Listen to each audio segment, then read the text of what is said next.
Vamos iniciar a terceira etapa desta terceira parte com a ajuda de Deus. Esta terceira etapa terá 1h17 de duração.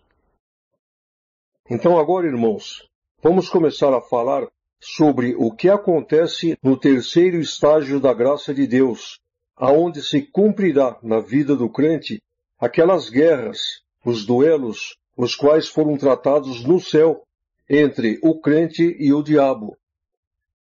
Até a segunda fase, o crente ficou muito bem acostumado. O Senhor fala com ele no sentido material, cumpre. Agora, a coisa vai mudar. Por quê?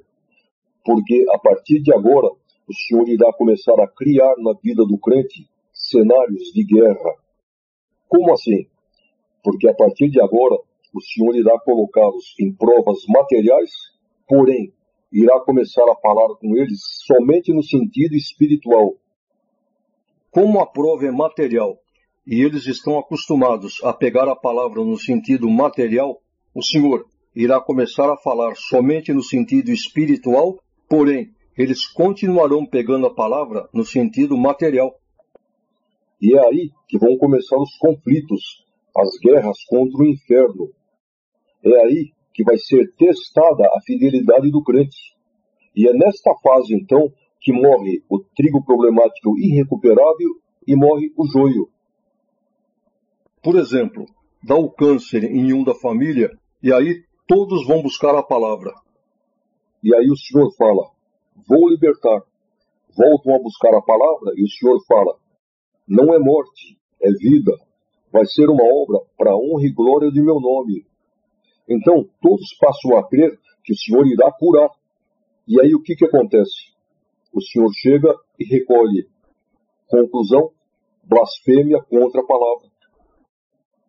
Diz na palavra de Deus, plantou, tem que colher. Os irmãos já perceberam que sempre que o diabo faz guerra contra um crente, que ele aflige o crente, na realidade ele está trabalhando para Deus? Por quê? Porque ele está fazendo o crente orar, congregar, buscar a palavra. Mas por que ele faz isso? Será que ele é burro? Não. É porque Deus obriga ele a fazer tudo isso. Tem uma irmã que, por permissão de Deus, o diabo entrou na sua vida material e fez uma devassa. E aí o Senhor falou com ela pela palavra. Tudo o que ele fez, eu vou obrigar ele a desfazer. Então, essa irmã passou a crer que o Senhor iria obrigar o diabo a desfazer tudo que ele fez da vida material dela. Ou seja, a reconstruir tudo. Só que não foi nada disso que o Senhor falou. O que o Senhor quis dizer foi o seguinte, tudo que ele plantou lá em cima, aqui ele vai ser obrigado a colher. Os irmãos estão entendendo?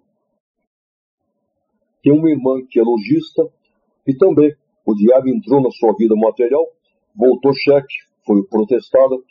E um comerciante nessa situação fica difícil trabalhar. E devido a toda essa guerra que se levantou na sua vida, ela se desanimou e baixou a cabeça. Foi congregar e o Senhor falou para ela pela palavra.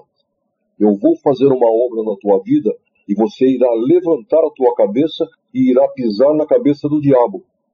Essa irmã passou então a crer que o Senhor iria restaurar a sua vida material, consequentemente, ela iria pisar na cabeça do diabo. Ora, se Deus fizer isso, até o joio pisa na cabeça do diabo. O que foi que o Senhor quis dizer? Eu vou fazer uma obra espiritual com você, que mesmo estando nessa situação, você irá pisar na cabeça do diabo. Porque nós, irmãos, sempre que o Senhor nos coloca em uma situação como essa, nós começamos a nos debater, a correr, buscar a palavra. Quando falam para nós que lá em tal lugar tem um irmão que Deus se usa, nós corremos lá. Por quê? Porque a situação tem que mudar. Só o que a gente não sabe é que quem tem que mudar não é a situação, somos nós. E então, é nessa fase que o crente pega palavras de libertação. Muitas vezes o Senhor marca a data, só que o Senhor está falando tudo no sentido espiritual e está fazendo obras espirituais. Porém, a pessoa ela está focada na parte material, porque a sua prova é material. E é aí então que se cumprem as guerras que foram tratadas lá em cima. E é aí que morrem o trigo problemático irrecuperável e o joio. Tem um ditado no mundo, aliás, um ditado verdadeiro, que diz: todo mal pagador é bom cobrador. Isso é verdade, irmãos. Quem quiser contratar um bom cobrador, é só contratar um caloteiro. E, espiritualmente falando, também é assim. Por quê? Porque todos aqueles que ficaram devendo ao Criador, devendo fidelidade, obediência, são os que mais cobram. Para esses, tem que ser tudo impecável, de acordo à cabeça deles. E o Senhor se aproveita disso. É como está escrito: Deus pega o sábio na sua própria astúcia. Antigamente, aqui na Terra, quando dois homens se estranhavam, que um ofendia a honra do outro, era marcado um duelo. E esse duelo tinha dia e hora para acontecer. Até aquele dia não tinha problema nenhum. Se os dois se encontrassem, não aconteceria nada. Porém, naquele dia e naquela hora que foi marcada, os dois estariam lá armados, iria ter um juiz, e aí então eles iriam duelar até a morte. Um dos dois iria morrer. Às vezes morriam os dois. Espiritualmente, também é assim que funciona. O duelo foi marcado no céu, e já tem o dia marcado para acontecer aqui na Terra. Enquanto esse dia não chega, o Senhor faz um trabalho de preparação na pessoa. Ele arma, enfim, a vai preparando e revestindo para que quando chegar o dia, ela tenha condições de enfrentar o seu adversário. E durante essa preparação, o Senhor simula muitas situações de duelo. Um soldado, antes de ir para a guerra, ele passa por um treinamento. E neste treinamento são simuladas todas as situações as quais ele terá que enfrentar na guerra. Só que durante o treinamento não tem perigo nenhum. Se ele cometer alguma falha, não tem problema, ele será instruído. Agora, quando ele for para a guerra, aí ele já não poderá mais falhar, porque aí ou ele mata ou ele morre. Espiritualmente é assim. O Senhor dá toda a preparação para o crente. Agora, quando chegar na hora do duelo, aí então é o crente e o diabo. O Senhor fica de lado, só assistindo. Aconteceu com a minha sogra. Deu câncer nela, câncer no seio, e ela foi buscar a palavra. Então o Senhor falou com ela: vou fazer uma obra de libertação, vai ser uma obra para a honra e glória de meu nome, só que tem o seguinte: você não conta para ninguém, senão irão tirar a tua fé. Então o que foi que ela fez? Ela ocultou da família. Passando um tempo, um dia minha esposa foi na casa dela e acabou descobrindo, viu os curativos e se apavorou. Aí então eu fui conversar com ela e perguntei: mas sogra, o que está acontecendo? Então ela me respondeu: Carlos, realmente eu estou com câncer.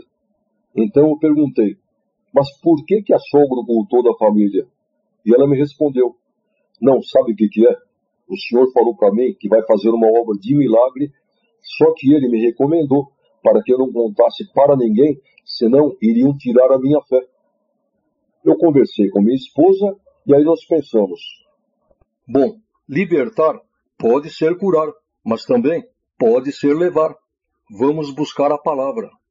Conclusão: o Senhor, pela palavra, falou tudo o que estava acontecendo e disse: vai ser uma obra para a honra e glória do meu nome. Nessas alturas, o Senhor ainda não tinha me aberto este mistério.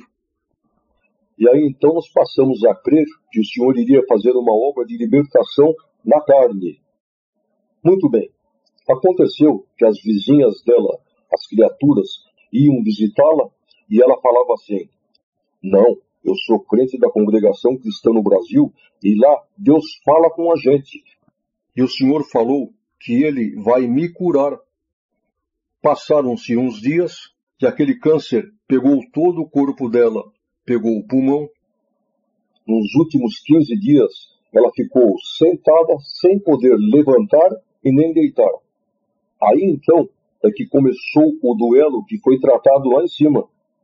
Durante 15 dias, Satanás ficou ao seu lado e atormentando ela, dizendo: viu o que você fez? você escandalizou a obra de Deus. Você foi falar para as tuas vizinhas, para as criaturas, que Deus vai fazer uma obra de milagre, e não vai. Você vai morrer. A obra de Deus vai ficar escandalizada. As tuas filhas também irão se escandalizar, deixarão de ser crentes. E era, irmãos, um tormento.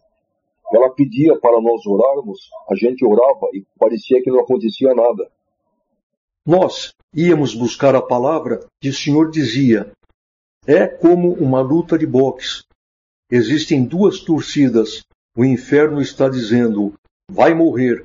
Mas eu digo: não vai morrer. E nós, irmãos, pegávamos no sentido material. Nós achávamos que o Senhor iria fazer uma obra de libertação da carne. Conclusão. No final dos 15 dias, o Senhor a recolheu.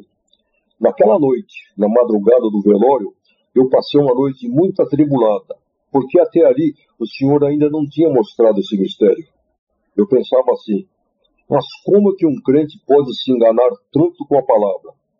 Quando chegou na hora do funeral, quando o Senhor estava mandando a palavra, de repente desceu uma luz do céu e em 2 segundos eu entendi tudo. Vejam bem, o Senhor falou que seria uma obra para a honra e glória do seu nome. Quantos irmãos foram em sua casa para consolá-la e saíram consolados? Teve irmão que ali, orando para ela, o Senhor batizou com a promessa. Casal que estava se separando, o Senhor uniu. Não foi uma obra para a honra e glória do nome de Deus? E mais, ela saiu desta terra glorificando a Deus. Os anjos glorificaram a Deus. Depois, então, a minha cunhada foi buscar a palavra e sabe o que o Senhor falou? O que você queria? Uma obra de libertação da carne? Ela entrou no céu aplaudida pelos anjos.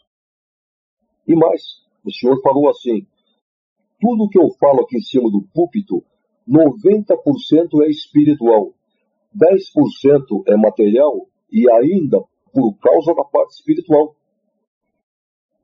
Passou um tempo, chegou a minha vez. Eu estava na igreja e pela palavra o Senhor falou comigo: eis que agora chegou a tua vez. Satanás está com o olho sobre você.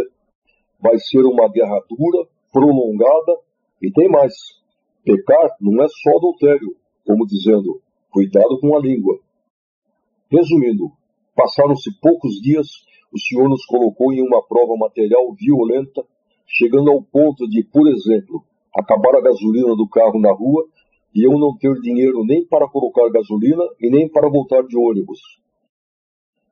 Depois de muito tempo de prova, a coisa ficou de um jeito que nós passamos a viver somente contando moedas.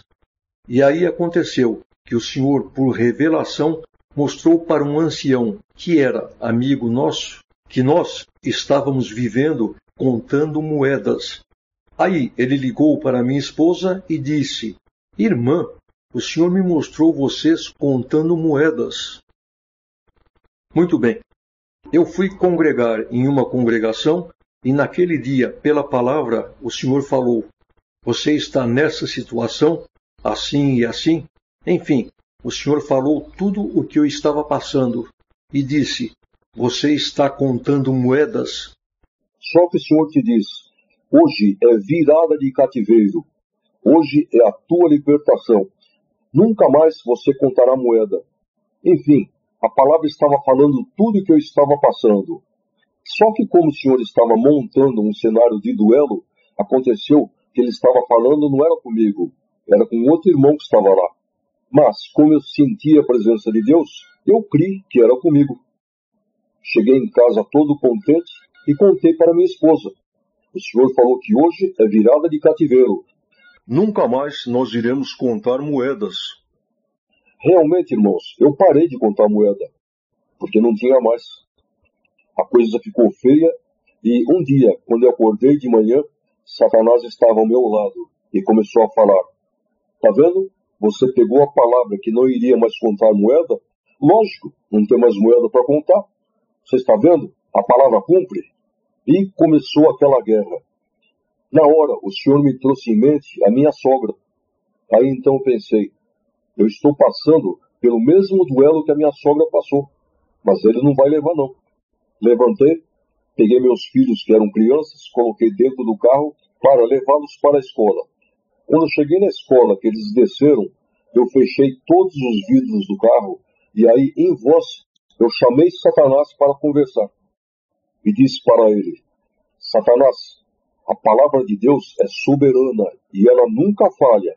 Eu peguei a palavra e ela não se cumpriu comigo, porque não era para mim, porque se tivesse sido, teria se cumprido.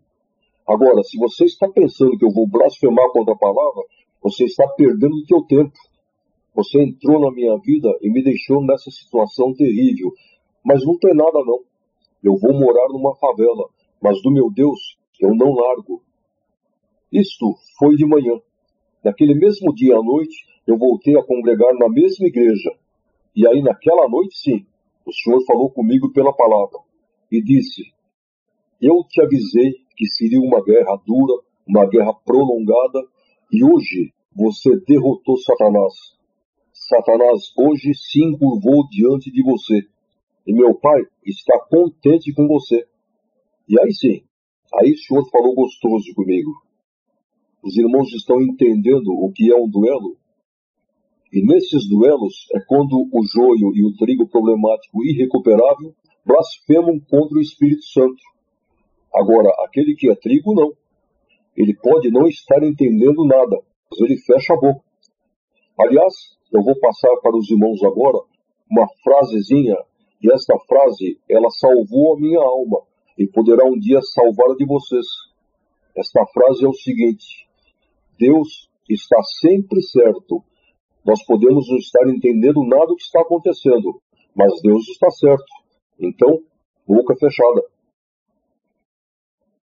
Aconteceu também, irmãos, que nessas salas, as salas VIP, aonde estavam aqueles que pertencem à realeza, a maioria, por medo de Satanás, ficavam quietos, praticamente nem se defendiam. Só que aconteceu casos em que alguns mais corajosos enfrentaram ele, colocaram o dedo no seu nariz. Então, para esses, devido às discussões, os desafios que foram tratados são duelos mais duros, os quais eles terão que enfrentar aqui na Terra.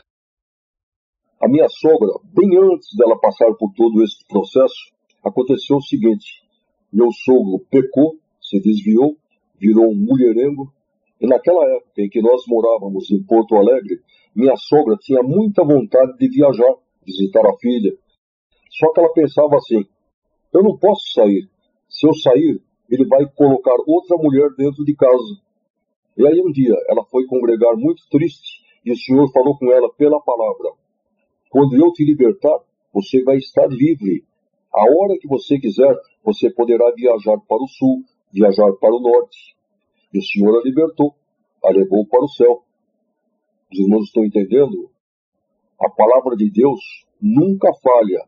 Porém, até existem coisas que o Senhor nos promete que nós achamos que o cumprimento vai ser aqui nesta terra, e não é. Será no céu. Eu conheci um irmão moço, casado de novo, que se formou advogado. E ele, irmãos, tinha muito desejo de prestar um concurso público para juiz. E aí o que aconteceu? O Senhor começou a falar com ele, prometendo que ele iria fazer essa obra, ou seja, ele iria ser um juiz. O Senhor começou a dar a ele muitas confirmações de que ele iria fazer essa obra. Muito bem, este irmão ficou muito contente, começou a estudar, a se preparar, fazer curso de especialização. E aí, irmãos, aconteceu que um dia, ele viajando em uma estrada, aconteceu um acidente e o Senhor o recolheu na hora. Então agora, os irmãos, vejam só, se o plano do Senhor era recolhê-lo, então por que o Senhor fez a ele esta promessa de que ele seria um juiz? Resposta: porque o Senhor quis fazer um teste de fidelidade, não com ele, mas com a sua família e com alguns conhecidos seus. E realmente, irmãos, isto passou a ser um duelo entre a sua família e Satanás. E não só a sua família, como também com amigos, com irmãos que sabiam desta promessa. E aí, irmãos, ficou aquela interrogação na cabeça de todos. Mas e agora? como é que fica a promessa de Deus? Então agora os irmãos vejam que a promessa de Deus, ela não caiu, ela continua em pé. Por quê? Porque no dia do juízo final, realmente ele será um juiz, juntamente com todos nós, porque está escrito que nós haveremos de julgar as 12 tribos de Israel. Os irmãos estão vendo como que o Senhor monta um cenário de duelo? Irmãos, existem muitas formas desses duelos que foram tratados no céu acontecerem aqui na terra. Uma irmã estava voltando do trabalho e estava parada em um ponto de ônibus, o qual se localiza ao lado de um viaduto, e ficou ali aguardando que o ônibus chegasse. Eram mais ou menos 19 horas e já estava escuro. Foi quando então apareceu um indivíduo armado, levou-a para um lugar escondido embaixo do viaduto e disse-lhe que era um estupro e que se ela resistisse, ele a mataria. Conclusão: por causa da arma, a irmã cedeu. Resumindo, o caso foi levado ao ministério e os anciães ajeitaram tudo, dizendo que ela não teve culpa, pois ou ela cedia ou ela morria. Muito bem, se nós olharmos com os olhos da carne, vai parecer que está certo. Porém, diante de Deus, o que aconteceu foi que ela passou por um duelo, o qual foi tratado no céu. E ali foi o teste. Ou ela resistia e morria, ou então ela pecava para salvar a sua vida, consequentemente perdendo a sua alma. E aí aconteceu que eu, comentando este caso com um ancião, ele me disse: mas irmão, ele estava armado. Então o Senhor me deu de perguntar a ele o seguinte: irmão, vamos dizer que uma mulher encostasse uma arma na sua cabeça e lhe dissesse: ou você vai comigo ou eu te mato. O que o irmão faria? Aí ele me respondeu: não, pode matar. Os irmãos estão entendendo? Uma curiosidade. O Senhor mostrou que esses duelos acontecem somente com aqueles que pertencem à graça de Deus. Os demais, como por exemplo, aqueles que pertencem às outras igrejas evangélicas, isso não acontece. E acontece, irmãos, que muitas vezes o Senhor faz nós repetirmos novamente uma prova de fidelidade. Aconteceu comigo. O Senhor me colocou de novo em outra prova de fidelidade e eu então pensei: puxa, mas será que o Senhor não está convencido de que eu sou fiel a Ele? Não é isso. O Senhor mostrou. O Senhor conhece o nosso coração e Ele sabe que nós somos fiéis. O problema, irmãos, é que nós sofremos desafios no céu. Satanás nos desafiou e disse: se você passar por esse processo assim na terra, você vai negar a Deus. Então, irmãos, é por isso que Deus permite muitas vezes que a gente passe por várias provas de fidelidade. Por quê? O objetivo é só um: envergonhar Satanás. Ele nos desafiou. Então aqui na terra nós temos que provar que ele está errado. Então agora os irmãos vejam que o Senhor Jesus também sofreu um desafio no céu. Só, irmãos, que quando ele nasceu aqui nesta terra, quando Deus desligou a sua lembrança do céu, ele também esqueceu-se deste desafio. Tanto é que quando estava se aproximando o dia da sua morte, ele orou a Deus e pediu ao Pai: Pai, se possível, passa de mim este cálice. E foi quando o Senhor Deus lhe respondeu: para isto viestes a essa terra. Então, irmãos, resumindo, o Senhor Jesus foi pregado na cruz e, com o objetivo de escarnecerem, zombarem dele, colocaram em cima na cruz um letreiro dizendo: este é Jesus, o Rei dos Judeus. Para quê? Para provocarem zombarias contra ele. E foi o que aconteceu. Diz na palavra que aqueles que passavam escarneciam dele e diziam: não és tu que destrói o templo e em 3 dias o levanta? Então, se tu és o Filho de Deus, salva-te a ti mesmo, desce da cruz. Da mesma maneira, os sacerdotes, os escribas, os anciães, os fariseus também escarneciam e diziam: salvou os outros, mas a si mesmo não pode salvar-se. se tu és o rei de Israel, desça e creremos em ti. Disse que é filho de Deus, que confia em Deus. Vamos ver se agora Deus virá livrá-lo. E o Senhor Jesus, com certeza, clamava ao Pai. Só que o céu não se manifestava. Por quê? Porque ele tinha que cumprir este desafio. O inferno todo o pressionando, tentando fazer com que ele blasfemasse contra Deus. E os céus permanecia calado. Quando os nossos pecados caíram sobre ele, quando Deus o abandonou, ele sentiu uma aflição tal que clamou: Deus meu, por que me desamparastes? Os irmãos imaginam a dor que o nosso Deus deveria estar sentindo neste momento, ao ver seu filho nesta situação e não poder fazer nada até que o Senhor Jesus vencesse este desafio contra o diabo. Ele, com todo aquele sofrimento na carne, com toda aquela dor, com o peso de nossos pecados sobre si, sentindo-se só, Satanás e os demônios pressionando-o tudo que dava. Teve sede, embeberam uma esponja em vinagre e deram para ele. E os céus, quieto, sem poder se manifestar. Só que chegou a hora em que o Senhor Jesus derrotou o inferno. Foi quando ele entregou o Espírito. Aí sim, aí o céu se manifestou. Quando ele expirou, o véu do templo se rasgou ao meio. Diz na palavra que houve um terremoto e fenderam-se as pedras, e mais um sinal do céu. Muitos sepulcros se abriram e muitos corpos de santos ressuscitaram. E foi então quando o centurião, os guardas e todos os que estavam ali tiveram que confessar: verdadeiramente este é o Filho de Deus.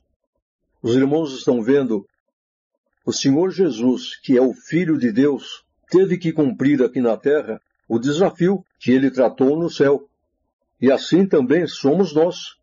O Senhor nos prepara e nos dá todas as condições para que nós possamos aqui nesta terra envergonhar Satanás. Tem um irmão cooperador aqui em São Paulo que participou das reuniões e antes dele participar, o Senhor deu para ele uma revelação. E nesta revelação, ele se viu no céu. Foi quando então o Senhor Deus o chamou e deu para ele um papel, um contrato, e disse para ele: leia. Ele começou a ler e ali estava escrito tudo o que ele haveria de passar aqui nesta terra. Inclusive, ali estava escrito que ele iria ser cooperador. Quando ele acabou de ler, o Senhor perguntou para ele: você concorda com tudo isso? Ele respondeu: concordo. Então assina. Isso, irmãos, significa que tudo o que nós passamos aqui nesta terra foi tratado lá no céu. Com o Senhor, a liberdade é total. Nada é imposto. Então agora, irmãos, vejam o que o Senhor mostrou a respeito deste contrato, o qual cada um de nós assinamos no céu, a respeito do que nós teríamos que passar aqui nesta terra. Vamos separar a humanidade em 4 grupos. Primeiro grupo, nós, a realeza. Segundo, todos os fiéis que não pertencem à realeza, ou seja, os trigos das outras igrejas evangélicas, os trigos isolados, etc. Terceiro, os indecisos em geral. E quarto, todos os traidores. Vamos então começar pela realeza, aqueles que foram machucados. Para cada um deles, o Senhor expôs os seus problemas espirituais e para cada problema, o Senhor mostrou a eles uma série de processos os quais serviriam para eliminar esses problemas de suas almas. Só que o Senhor deixou a pessoa livre para que ela, por livre e espontânea vontade, escolhesse por qual daqueles processos que ela preferiria passar aqui nesta terra. Então, por exemplo, o Senhor apresentou um contrato para um e ali dizia: para resolver este teu problema emocional, você pode escolher entre essas 3 possibilidades. Primeira, ter problemas no teu casamento, na tua vida conjugal. Segundo, não ter problemas no casamento, ter um casamento perfeito, mas ter problemas graves de saúde. E terceiro, ter um bom casamento, ter saúde, porém passar por graves problemas financeiros. E aí, cada um de nós decidimos sobre o que nós preferiríamos passar aqui nesta terra. Porém, todos escolheram com alegria, pois nós sabíamos que a única forma de nos purificar para podermos voltar para o paraíso seria esta. E a coisa foi ainda mais além. O Senhor mostrou que muitos, por medo de não retornar mais para o céu, pediram para o Senhor Deus que eles queriam nascer aqui na terra com problemas físicos, com doenças graves. Outros não chegaram a pedir tanto, mas pediram para que eles nascessem fisicamente feios. O Senhor mostrou que até os carecas, eles são carecas porque eles pediram para serem assim. Outros, mais seguros, assinaram um contrato, mas não pediram nada com respeito às suas aparências físicas aqui na terra. Muitos pediram para que a sua purificação fosse rápida, logo no início de suas vidas, e logo fossem tirados da terra. Outros já preferiram processos mais lentos, mais brandos, ou seja, devagar e sempre. Então, irmãos, muitas vezes acontece de o Senhor recolher um adolescente, filho de nossos irmãos, e aí os pais passam a questionar o Senhor. Mas por que levou ele tão cedo? Alguns chegam a se revoltar e blasfemar contra Deus. Agora, os irmãos estão entendendo? Então, irmãos, ninguém aqui na terra pode culpar Deus por nada. Por quê? Porque tudo o que nós passamos aqui fomos nós, por livre e espontânea vontade, escolhemos lá no céu. Acontece que muitas vezes, devido a um crente achar que a sua prova está muito pesada, ele pede a Deus para que o Senhor troque a sua prova. E quando isso acontece, o Senhor pode trocar a prova, ou seja, esta opção que no céu ele escolheu. Porém, o Senhor fará ele passar por uma outra opção que estava na lista e que ele não quis. Aconteceu com a minha sogra. A sua prova era com seu marido, que era desviado, bêbado. Quando ele bebia, judiava muito dela e das suas filhas. E aí ela pediu para o Senhor trocar a sua prova. E o que aconteceu? O Senhor trocou. Deu um problema no fígado dele e ele parou de beber. Acabou o problema. Porém, nela, o Senhor colocou um câncer terrível. Então, irmãos, é por isso que existem no nosso meio muito desentendimento entre casais. Por quê?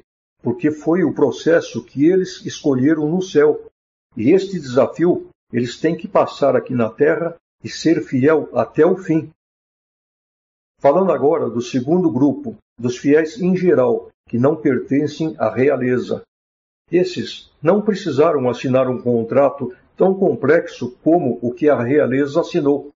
Para eles, o Senhor mostrou opções mais brandas. Só que muitos também, pelo medo de não conseguirem vencer este mundo, pediram para que o Senhor os fizesse nascer aqui nesta terra com problemas físicos, com doenças, como, por exemplo, problema na coluna, ou ter uma aparência feia. Tudo isso como sendo uma ajuda espiritual para que eles pudessem vencer este mundo. Falando agora do terceiro grupo, os indecisos em geral. Quanto a eles, muitos foram os que pediram para nascer com problemas físicos, cegos, aleijados. Isso para que esses problemas os ajudassem em suas decisões aqui na Terra. E finalmente, falando do quarto grupo, os traidores em geral.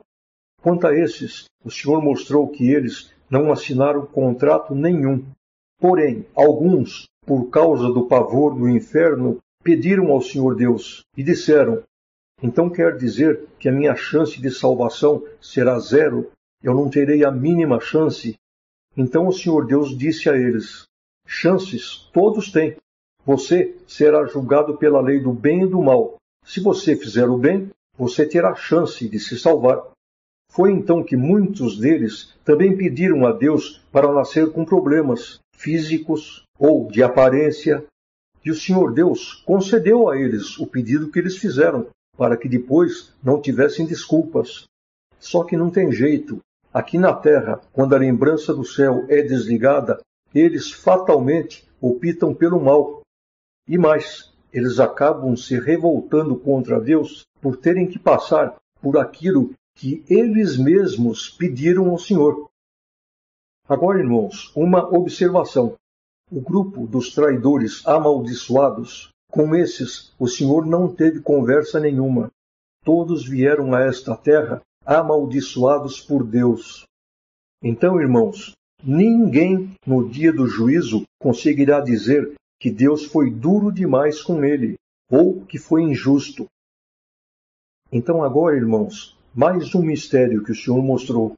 O Senhor mostrou que todos os anões são anões porque eles é que pediram para o Senhor Deus para nascerem assim. E o Senhor mostrou que 71% de todos os anões que passam por essa terra são espíritos que foram fiéis ou indecisos. E o medo de não conseguirem mais retornar para o céu é que os levou a fazerem este pedido ao Senhor Deus. Quanto aos 29% dos anões restantes, são espíritos traidores que, por desespero, ao verem o inferno, também pediram para Deus isso, achando que isso poderia fazê-los com que eles tivessem aqui na terra alguma chance de salvação. Só que aqui na terra, como eles também não se lembram do céu, o mal que eles têm no coração não permite com que eles façam o bem. Os irmãos imaginem, por exemplo, duas pessoas, um adulto e uma criança. Vamos dizer que os dois estejam com o câncer, com a mesma doença. E os dois terão que tomar quimioterapia. Como que nós vamos ter que fazer para convencer a criança a tomar a quimioterapia? Vai dar trabalho. Vamos ter que mimá-la, oferecer presente. Agora, o adulto não. O adulto ele sabe que se ele não tomar, o câncer irá matá-lo. Então, irmãos, é nesta terceira fase que o crente deixa de ser criança, deixa de estar sempre querendo ganhar um presentinho do Senhor. Nós temos que entender, irmãos, que nós somos eternos. Nós temos a eternidade toda pela frente.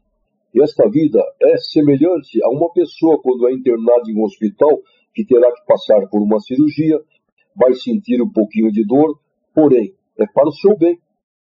Nós estamos passando por esta terra somente para que o Senhor faça uma obra conosco, nos cure de nossas enfermidades, nos restaure, para que nós possamos retornar para a nossa casa no céu. Lá é o nosso lugar. Se nós pensarmos assim, daqui a 10 anos, parece que é muita coisa. Agora, olhem para trás. Os irmãos irão ver que 10 anos não é nada. O que acontece, irmãos, é que o Senhor Deus criou os anjos para que eles fossem felizes. Os anjos não foram criados para sentir dor, sentir decepções, enfim, nenhum tipo de coisas negativas. Eles foram preparados por Deus para que simplesmente vivessem felizes. Consequentemente, todos os homens aqui na terra, tanto os bons como os maus, o que eles mais querem é ser feliz. Isso é natural. Foi Deus quem fez assim. Só que o crente, ao iniciar a sua vida na graça, devido à sua vaidade, ele é movido a ilusões. Daí as decepções ao se confrontar com a realidade. Devido ao desequilíbrio da sua alma, ele dá mais valor às coisas fúteis desta vida do que às coisas espirituais, as quais são eternas. Mas por que fúteis? Porque são coisas temporárias, que duram muito pouco tempo. É como diz na palavra, a nossa vida passa como um conto ligeiro. E aí, irmãos, o objetivo do Senhor é fazer com que tudo o que é supérfluo seja excluído de nós, ficando somente o que é importante, o qual é a pureza de espírito. Pois sem ela, nós não poderemos voltar a morar no céu eternamente. O Senhor permite que pessoas com espírito ao contrário apareçam em nossos caminhos para que a gente aprenda que ao invés de nós ficarmos olhando somente para os outros, nós passemos a olhar para dentro de nós mesmos e passemos a refletir. O Senhor muitas vezes coloca em nossas vidas encruzilhadas para que nós saiamos do caminho certo e aprendamos a parar de querer a controlar tudo e deixar com que Deus guie as nossas vidas de acordo à sua vontade.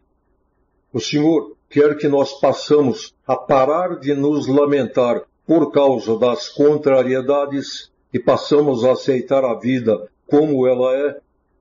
O Senhor permite com que nós levemos sustos e mais sustos até que nós percamos o medo. O Senhor quer fazer com que nós passamos a rir de nós mesmos e paremos de levar a vida tão a sério.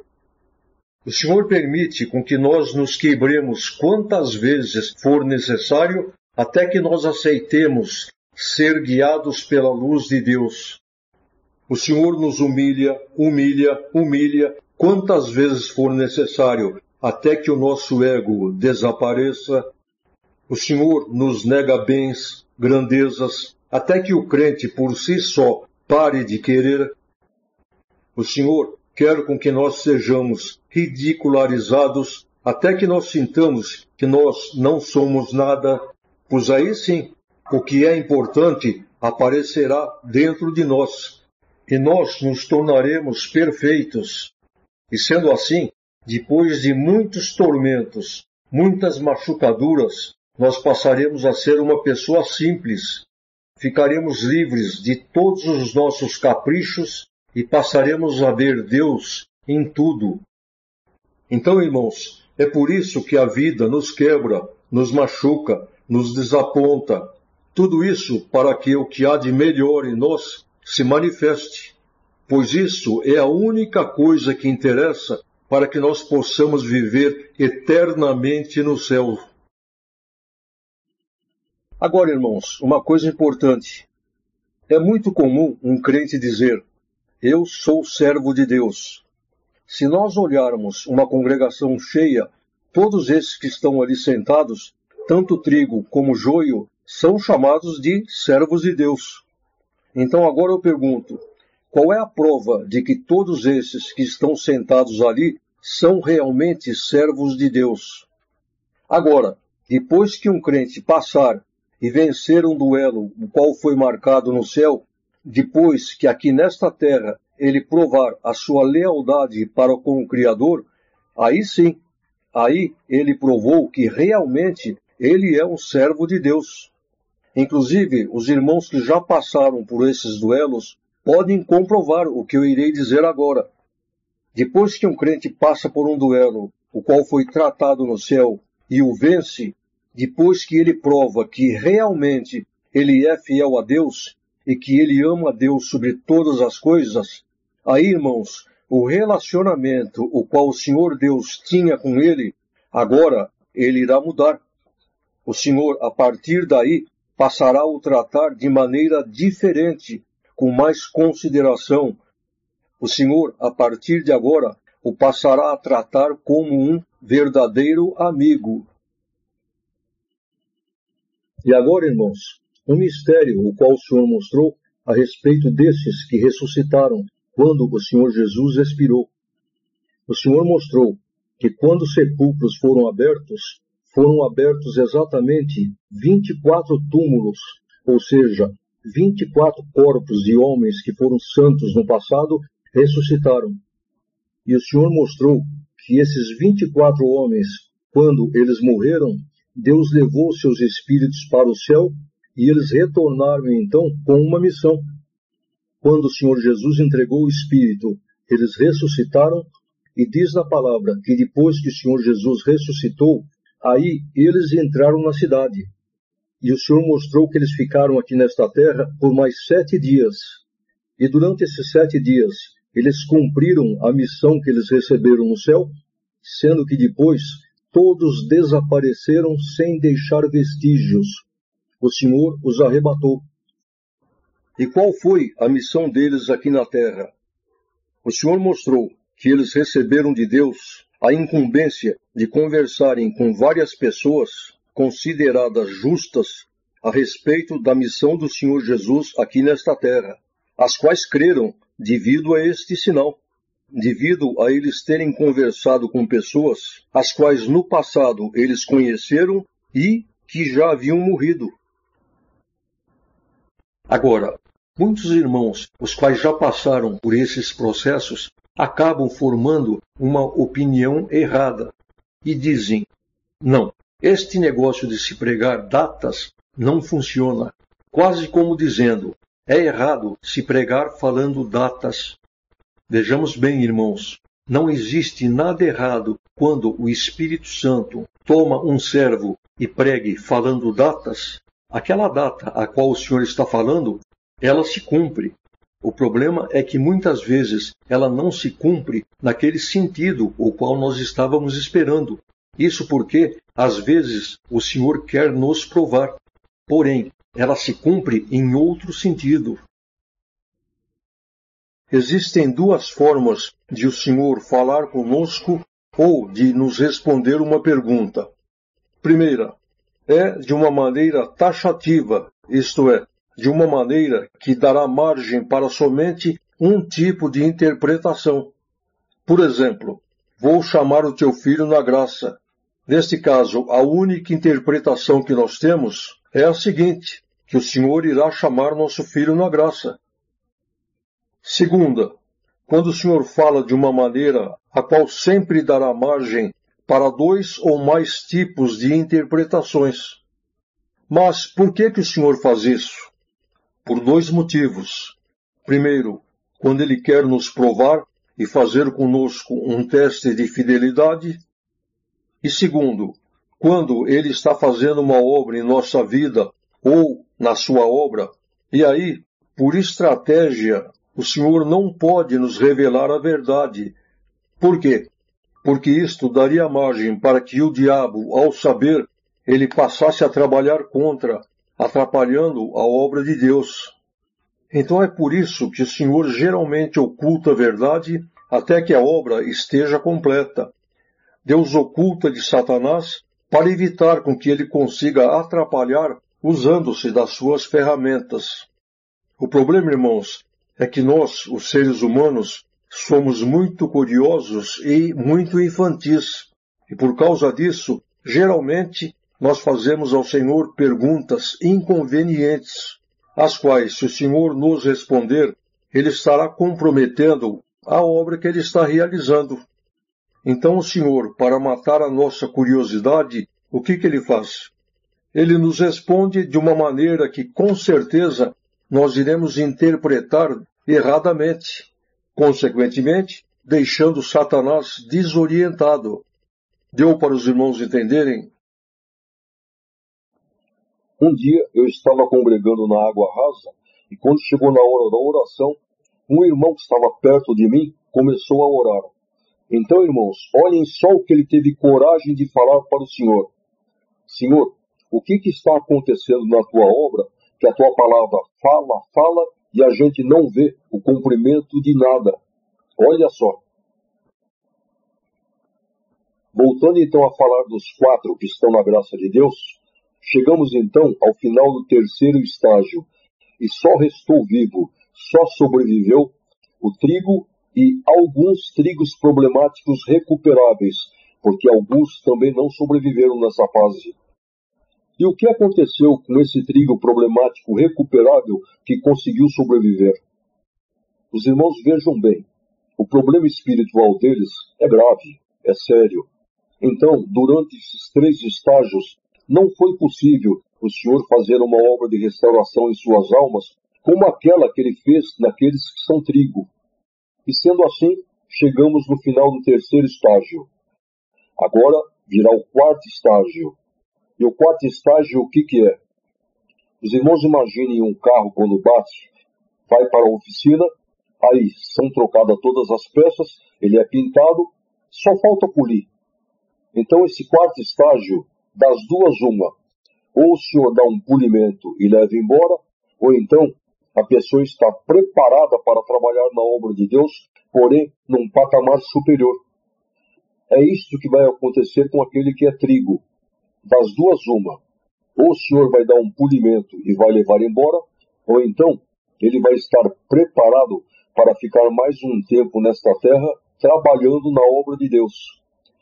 E qual o trigo problemático recuperável que conseguiu sobreviver nesse terceiro estágio?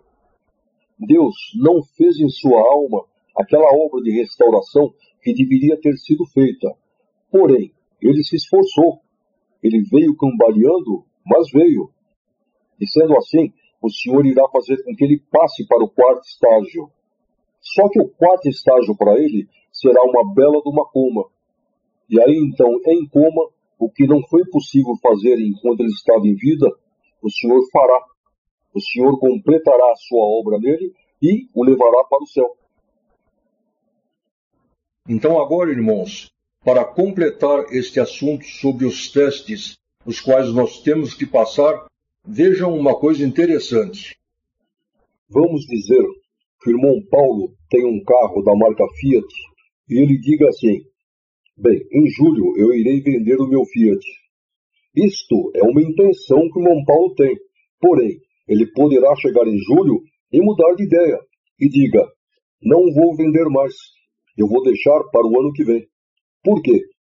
Porque as nossas intenções nós podemos mudá-las quantas vezes nós quisermos. Deus é a mesma coisa. As intenções dele, ele muda também. Por quê? Porque senão não haveria o livre-arbítrio.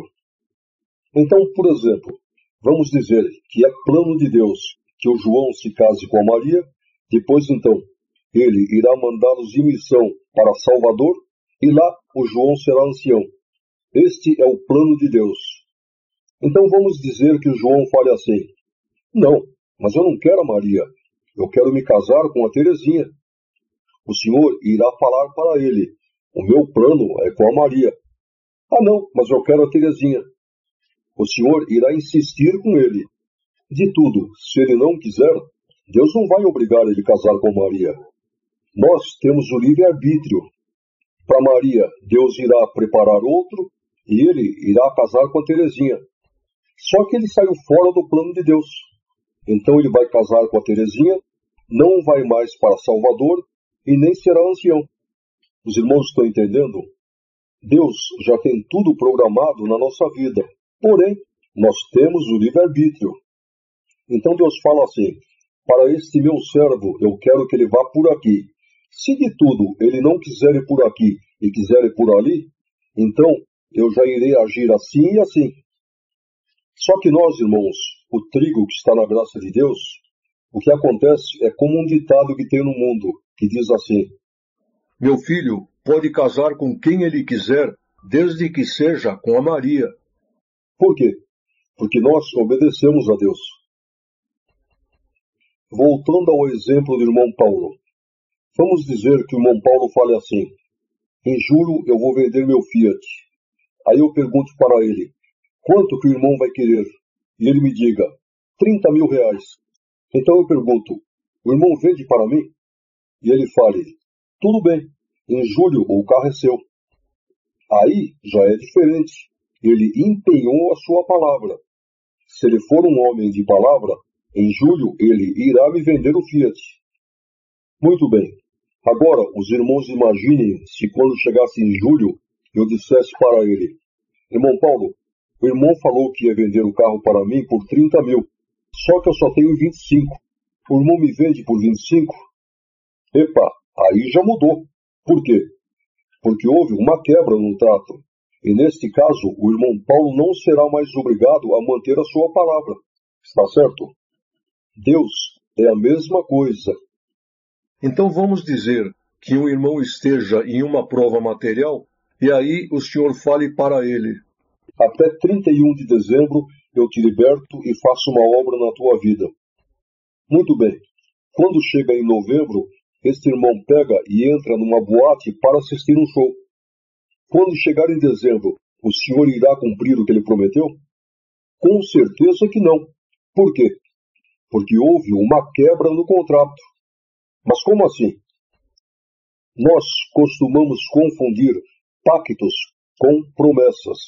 porque realmente é muito parecido. Promessa é uma coisa incondicional. Independe do que acontece, Deus cumpre.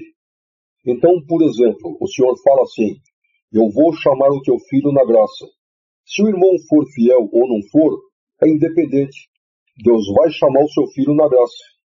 Isto é uma promessa. Agora, no demais, o que Deus promete não são promessas, são pactos, e depende da nossa fidelidade. Então agora eu pergunto, a vida eterna é uma promessa ou é um pacto? É um pacto. Por quê? Porque se nós formos fiéis, Deus nos dará. Agora, se não formos fiéis, Deus não nos dará. E sendo assim, irmãos, então agora eu pergunto, quem é que não peca? Está escrito, aquele que fala que não peca, só de falar já pecou. Por quê? Porque é uma mentira. Tomaram Santa Ceia no Brasil, o ano passado, mais ou menos 4,5 milhões de pessoas. Vamos dizer que Deus tivesse feito um pacto com cada um, Deus não seria obrigado a cumprir nenhum. Por quê? Porque todos pecam diante de Deus. Mas espera aí, se todos nós pecamos, então por que muitos irmãos com os quais Deus falou que iria fazer uma obra, e fez, se cumpriu? Aí já vai entrar um segundo ponto que diz na palavra: bem-aventurado o homem cujo pecado Deus não imputa. Então, irmãos, para que Deus cumpra algum pacto que Ele fez conosco, é necessário que Ele não impute os nossos pecados. E esta é a regra. O Senhor sabe que nós somos fracos, falhos, e como Ele é bom, Ele fala, não imputa os nossos pecados e cumpre. Esta é a regra. Porém, se Deus quiser provar alguém, Ele pode muito bem fazer um pacto e não cumprir. E nós não poderemos falar nada. Por quê? Porque todos nós pecamos diante de Deus. Muito bem. Nós falamos até agora sobre pactos e promessas. Então agora vamos aprofundar, porém na mesma linha. Nós, os seres humanos, muitas vezes nós falamos alguma coisa sobre o futuro, sobre algum plano que nós temos, porém, sem fazermos compromisso com ninguém. Então, por exemplo, uma pessoa pode dizer a outra: amanhã eu irei viajar para Curitiba. Nesse caso, ela não firmou nenhum compromisso. Ela só está expressando a sua intenção. Quando chegar amanhã, se der qualquer coisa errada e a pessoa não puder viajar, não tem problema nenhum. Ela não se comprometeu com ninguém. Ninguém poderá dizer que ela não tem palavra. Agora, se nós falarmos alguma coisa sobre o futuro, nos comprometendo com alguém, como por exemplo, não venda mais seu carro para ninguém, que eu irei ficar com ele. A semana que vem eu lhe pago. Eu te dou a minha palavra. Aí já é diferente. Essa pessoa fez um compromisso. Ela empenhou a sua palavra. Se chegar a semana que vem e ela não cumprir com esse compromisso, aí sim, ela falhou com a sua palavra. Ela estará prejudicando ao outro e dará o direito ao outro de dizer: você não tem palavra. Então, irmãos, com isso eu quero dizer que só se fala em palavra quando existe um compromisso. Antigamente, até o começo do século XX, os homens levavam isso muito a sério. E acontecia que quando eles faziam alguma negociação, como por exemplo uma transação imobiliária, eles não faziam contrato. Eles arrancavam o fio do bigode e um passava para o outro. Então, irmãos, aqueles que eram homens honrados, eles honravam a sua palavra. Com Deus é a mesma coisa. Por quê? Porque tem ocasiões em que Deus fala sobre algum plano que Ele tem para o futuro. E tem ocasiões em que Deus promete. Ele faz um compromisso. Ele empenha a sua palavra. Aí é diferente. Assim como nós, os planos de Deus, as suas intenções, Ele pode mudá-los quantas vezes Ele quiser. E muda. porque depende muito do livre-arbítrio dos homens. Agora, quando ele promete, ele empenha sua palavra. Aí é diferente. Vamos dar um exemplo dentro da palavra. O rei Ezequias ficou doente, caiu na cama. Aí então, Deus falou com o profeta Isaías: vai lá e fala para Ezequias que da cama que ele subiu, ele não descerá mais, certamente morrerá. Então vejamos bem, o que Deus estava fazendo? Ele simplesmente estava transmitindo para o rei Ezequias o seu plano, que era recolhê-lo. E aí, como nós sabemos, Ezequias chorou, se lamentou, e Deus então mudou o seu plano, mudou a sua intenção. Então o que ele fez? Falou para o profeta: volta lá e diga para ele que eu mudei meu plano, ele não morrerá mais, e sim, eu irei dar mais 15 anos para ele. Os irmãos entenderam? Então, isto é normal Deus fazer. Falar sobre um plano e depois mudá-lo ou cancelá-lo. É diferente de quando Deus promete, que ele empenha a sua palavra. Vamos dizer que Deus quisesse provar o profeta Isaías e não mandasse ele retornar lá para avisar o rei da mudança do seu plano. O que iria acontecer? Ezequias iria levantar da cama, iria sarar, e quando passasse um tempo, ele iria se revoltar contra o profeta, iria chamá-lo e dizer: você é um falso profeta, você veio aqui, profetizou para mim que eu ia morrer, que eu não ia mais levantar da cama, e olha aí, já faz um ano que eu estou bom. Só que como o Senhor Deus não quis deixar Isaías provado, então foi por isso que o Senhor mandou com que Isaías voltasse e avisasse o rei da sua mudança de plano. Porém, muitas vezes o Senhor não faz assim. Ele não avisa sobre a sua mudança de plano.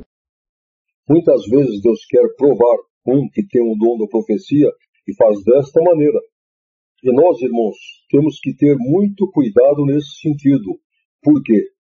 Porque muitas vezes Deus usa de um daqueles que tem o dom e faz com que ele fale a respeito de um plano de Deus e depois então, só para nos provar, o Senhor muda esse plano, às vezes até cancela. Tudo o que se diz sobre o futuro é uma profecia. Então, irmãos, existem 3 tipos de profecias que podem vir da parte de Deus.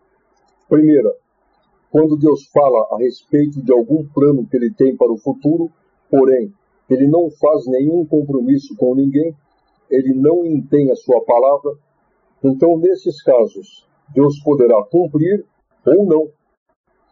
Segundo tipo de profecia é justamente quando Deus faz um pacto com qualquer um de seus filhos. Neste caso, irá depender da nossa fidelidade. E como já foi falado, Deus poderá cumprir ou não. Terceiro tipo de profecia. Essa é quando Deus promete, quando ele empenha a sua palavra, quando ele faz um compromisso. Então, a sua palavra, independente do que aconteça, Deus cumpre. Ele honra a sua palavra. A palavra de Deus nunca falha. Está dando para os irmãos entenderem as diferenças?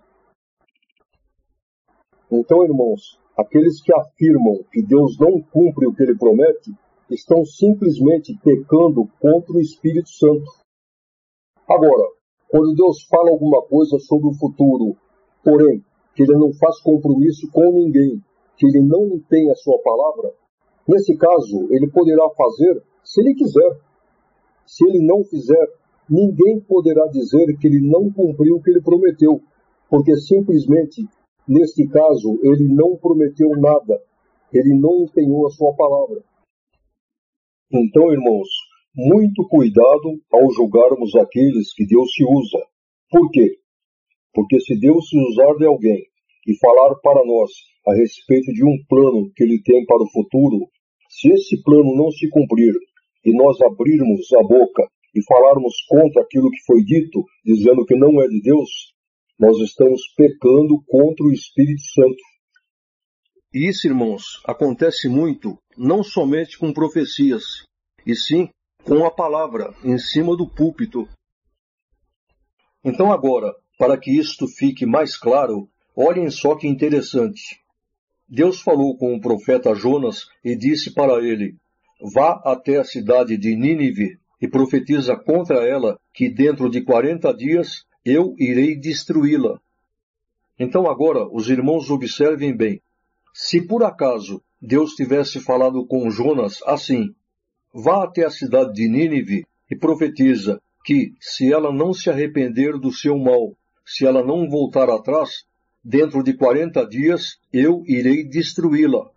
Se Deus tivesse falado isso, seria outra conversa, e certamente Jonas teria obedecido a Deus. Mas não, Deus foi taxativo e disse: vá até lá e profetize que dentro de 40 dias eu irei destruí-la. O que significava isso? Deus passou para Jonas o seu plano, o qual era, dentro de 40 dias, destruir a cidade. E aí, o que foi que Jonas fez? Jonas temeu. Ele pensou assim: eu vou lá, vou profetizar que dentro de 40 dias Deus irá destruir a cidade, aí Deus terá misericórdia daquele povo, irá mudar seu plano, e eu ficarei como um falso profeta. Então foi por causa disso que Jonas desobedeceu a Deus. Comprou passagem em um outro navio, o qual ia para Tarso. Resumindo, aconteceu tudo aquilo que nós sabemos. Jonas foi jogado ao mar e foi engolido por um grande peixe. 3 dias depois, este grande peixe vomitou Jonas na praia. E aí então Jonas obedeceu a Deus. Caminhou mais 3 dias, entrou na cidade de Nínive e profetizou para aquele povo que dentro de 40 dias Deus iria destruir aquela cidade. E aí o que foi que Jonas fez? Subiu naquela montanha e ficou aguardando o cumprimento da palavra de Deus. Resumindo, aquele povo se humilhou diante de Deus, e o que foi que o Senhor Deus fez? Mudou o seu plano. E foi então que Jonas se afligiu. Ele pensou: mais uma vez, Deus não cumpriu aquilo que ele falou, e agora estou novamente eu como um falso profeta. Então agora, irmãos, vamos repetir a história de Jonas, porém, olhando de um ângulo diferente. Nós iremos olhar pelo mesmo ponto de vista pelo qual o Senhor Deus enxergou esta situação. Na realidade, olhem só o que aconteceu. Vamos voltar lá atrás. O Senhor Deus olhou e viu que a cidade de Nínive estava corrompida, porém, os seus habitantes eram aqueles indecisos do céu, os quais teriam a oportunidade de se salvar, mas estavam por um caminho errado. O que foi que o Senhor Deus pensou? Se eu mandar o profeta Jonas lá e profetizar para a cidade, com certeza eles não irão crer. Então, o que eu tenho que fazer? Eu tenho que dar para eles um sinal muito forte. Para quê? Para que eles creiam, temam, se arrependam, se humilhem e voltem atrás das suas obras. Foi aí que o Senhor Deus planejou que este sinal seria o seguinte: Jonas iria chegar naquela localidade não de navio, mas dentro do ventre de um peixe. Os irmãos querem um sinal maior do que este? E foi o que aconteceu. Quando aquele grande peixe vomitou Jonas perto da terra, estavam ali habitantes da cidade de Nínive que viram e se assombraram. Então esta notícia correu por toda a cidade. Quando Jonas entrou na cidade e profetizou que dentro de 40 dias Deus iria destruir aquela cidade, por causa do sinal que eles viram, eles creram, temeram, se arrependeram e se humilharam diante de Deus. Então vejamos bem, voltando atrás, Deus planejou com que Jonas teria que chegar naquela localidade dentro do ventre de um grande peixe. E para que isto acontecesse, o Senhor Deus teria 2 opções. Primeira opção, ele poderia ter dito assim para Jonas: vá direto para a cidade de Nínive e lá eu te mostrarei o que você tem que profetizar. Com certeza, neste caso, Jonas iria obedecer ao Senhor. Ele iria pegar o navio em direção àquela região de Nínive, porque eu não sei se os irmãos sabem, mas Nínive não ficava à beira-mar. Só que aí, para que este plano se cumprisse e Jonas chegasse naquela localidade dentro do ventre de um grande peixe, seria necessário então Deus colocar o navio a pique, afundá-lo, consequentemente, matando todos os passageiros e a tripulação do navio. Só para que os irmãos tenham uma ideia, o Senhor mostrou que naquele navio que Jonas pegou para Tarso, estavam viajando com ele mais 70 seres humanos. E não foi da vontade de Deus que por causa deste episódio Deus tivesse que fazer morrer no mar mais de 70 pessoas, as quais não tinham nada a ver com isso. Então o que o Senhor Deus fez? Ele optou por um segundo plano. Primeiro, ele preparou Jonas. Antes deste episódio, Deus mandou com que Jonas fosse a algum outro lugar, passou para ele um plano seu, o qual ele teria que profetizar, e aí o que o Senhor Deus fez? Propositalmente, ele mudou o seu plano e não cumpriu. Para quê? Só para deixar com que Jonas ficasse neste estado, sentido por causa da sua profecia. Como que eu profetizei e não cumpriu? Então foi por isso, irmãos, que quando Deus mandou Jonas para Nínive, ele temeu. Ele pensou, mais uma vez vai acontecer isso. Deus irá falar, depois ele irá mudar o seu plano e eu ficarei novamente como um falso profeta. Então foi por isso que Jonas desobedeceu, pegou o navio para Tarso.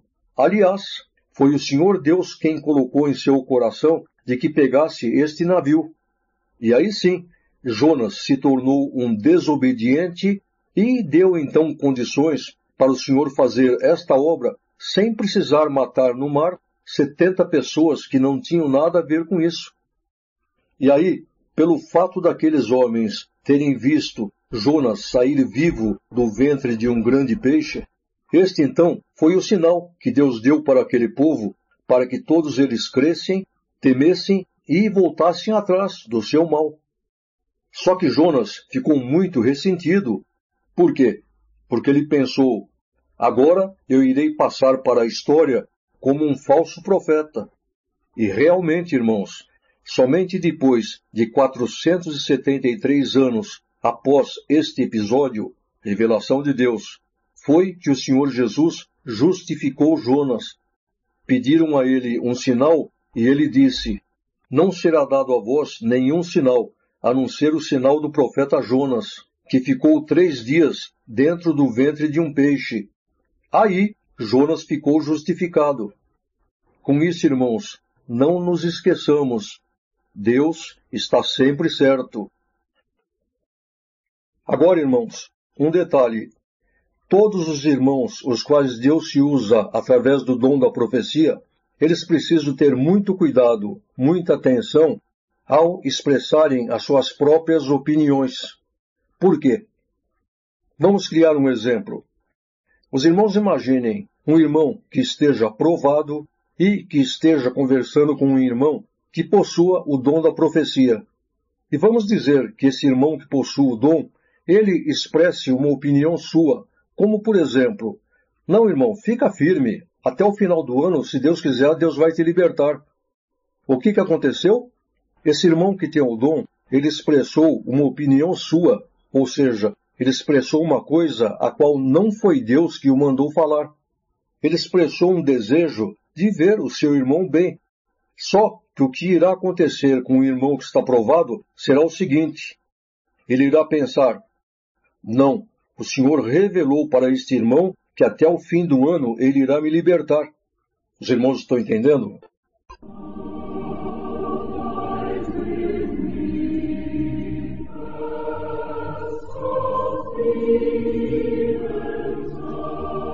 Bem, irmãos, chegamos então ao final desta terceira etapa da terceira parte com a ajuda de Deus.